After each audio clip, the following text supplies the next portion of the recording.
So hello बच्चों, जैसे कि हमने लास्ट क्लास में स्टार्ट करी थी इम्पोर्टेंट क्वेश्चन की एक सीरीज। यहाँ पे हम वो क्वेश्चंस देख रहे हैं जो पेपर में आएंगे ही आएंगे। हमारा टारगेट है केमिस्ट्री 2025। यहाँ पे आपको कुछ ऐसे क्वेश्चंस बताए जाएंगे जहां से आपका एमपी बोर्ड का जो पेपर है वो पूरा इन्हीं क्वेश्चंस में से आएगा। बहुत ही ज्यादा पीक टाइम चल रहा है तो आपको न्यूमेरिकल्स कर लूं, मैं एमसीक्यूज कर लूं, इन सब में नहीं फंसना है। एमसीक्यूज भी करना है, न्यूमेरिकल भी करना है, बट जो क्वेश्चंस बहुत ही ज्यादा इंपॉर्टेंट है और बहुत ही ज्यादा वेटेज रखते हैं, बहुत ही ज्यादा प्रोबेबिलिटी रखते हैं पेपर में आने की, पहले हमको वो क्वेश्चंस देखने हैं।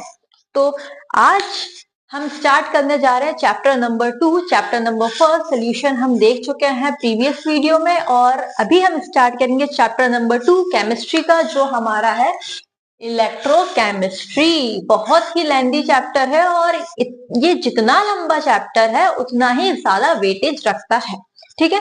लेकिन लंबा चैप्टर इसका मतलब ये नहीं कि बहुत ही हार्ड है, बहुत ही इजी चैप्टर है, ठीक है।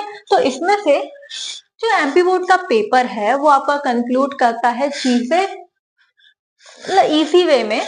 आपको यहाँ पे देखने के लिए मिलेंगे इंपॉर्टेंट क्वेश्चन में। पहला है इलेक्ट्रोकेमिकल सेल और इलेक्ट्रोलाइटिक सेल के बीच में डिफरेंस। दूसरा ईएमएफ एंड पोटेंशियल डिफरेंस के बीच में difference. Then metallic conductor and electrolytic conductor, इसमें से एक आएगा ही। Next very important, that is Kohlrausch law. Then आपको इसकी दो एप्लीकेशंस बतानी पड़ेंगी, दो नहीं तो ज्यादा से ज्यादा 3 बतानी पड़ेंगी। Then SHE standard hydrogen electrode, ये कैसे बनता है ये भी आपको पूछ सकता है, बहुत ही ज्यादा इंपॉर्टेंट क्वेश्चन है।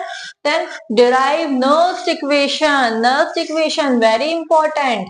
देन फेराडे लॉस आपसे पूछेगा, फेराडे लॉस ना पूछे तो डायरेक्ट पूछेगा लॉ ऑफ इलेक्ट्रोलिसिस, तो हमको इसमें दोनों फेराडे लॉस लिखने हैं, दोनों लॉस लिखने हैं। Then very easy question, that's rusting of iron, आपको बताना है रस्टिंग ऑफ आयरन कैसे होती है, इसकी इक्वेशन क्या होगी, ये कैसे प्रिवेंट हो सकती है, सारी चीजें आपको इस क्वेश्चन में डिटेल में लिखनी पड़ेंगी। और ये कम से कम 3 या 4 नंबर में आता है या फिर पूछा जाता है ये क्वेश्चन। देन आपको पूछेगा वो ड्राई सेल, लेबल डायग्राम के साथ आपको बताना पड़ेगा। Then diagram of Daniell cell, और इसको डिस्क्राइब भी करना पड़ेगा, very important. Functions of salt bridge, salt bridge क्या होता है, इसके 2 फंक्शन बताओ। देन ये आपका 2-2 नंबर या फिर 3 नहीं 2 नंबर में पूछ लेते हैं। स्पेसिफिक कंडक्टेंस बताओ, रेजिस्टिविटी बताओ, इक्विवेलेंट कंडक्टेंस बताओ, मोलर कंडक्टेंस बताओ। That's all about electrochemistry. इसके बाहर आपको कहीं भी नहीं जाना है, ठीक है। इतना आप करोगे, देन इसके बाद अपन चलते हैं नेक्स्ट क्वेश्चन पे या फिर नेक्स्ट क्वेश्चन सीरीज पे। सो नेक्स्ट चैप्टर है हमारा केमिकल काइनेटिक्स। अब केमिकल काइनेटिक्स इतना आसान चैप्टर है ना, चैप्टर खुद कहता है कि आप मेरे अंदर से 7-8 चीजें पढ़ लो, मैं आपको फुल नंबर दूंगा। तो वो 7-8 चीजें कौन सी है जिसकी प्रोबेबिलिटी बहुत ज्यादा है पेपर में आने की, ठीक है। तो हमारा टारगेट है केमिस्ट्री 2025 एमपी बोर्ड की अपन बात कर रहे हैं। तो यहाँ पे क्या क्या चीजें आप कर लो कि एग्जाम में आपका आ जाए, मतलब आराम से अच्छे मार्क्स आ जाए, इन द सेंस 95% यहीं से आएगा, इतनी श्योरिटी है। Then difference between molecularity and order of reaction very important.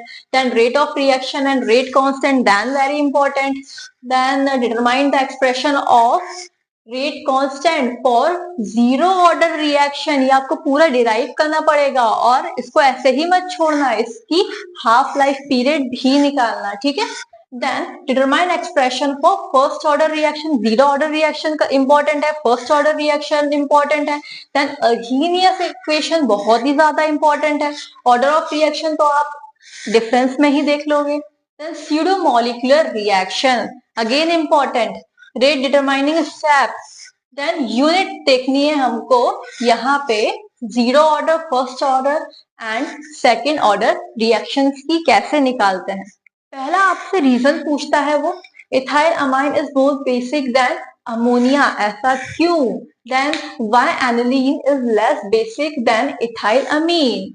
Then why amine are soluble in water, जो अमीन है वो वाटर में सॉल्युबल क्यों है? और silver chloride dissolve in methyl amine solution, ऐसा क्यों? It is difficult to prepare pure amine by ammonolysis of alkyl halide. तो ये कुछ रीजंस हैं जो सिलेक्टिवली पेपर में आने के बहुत ज्यादा चांसेस हैं।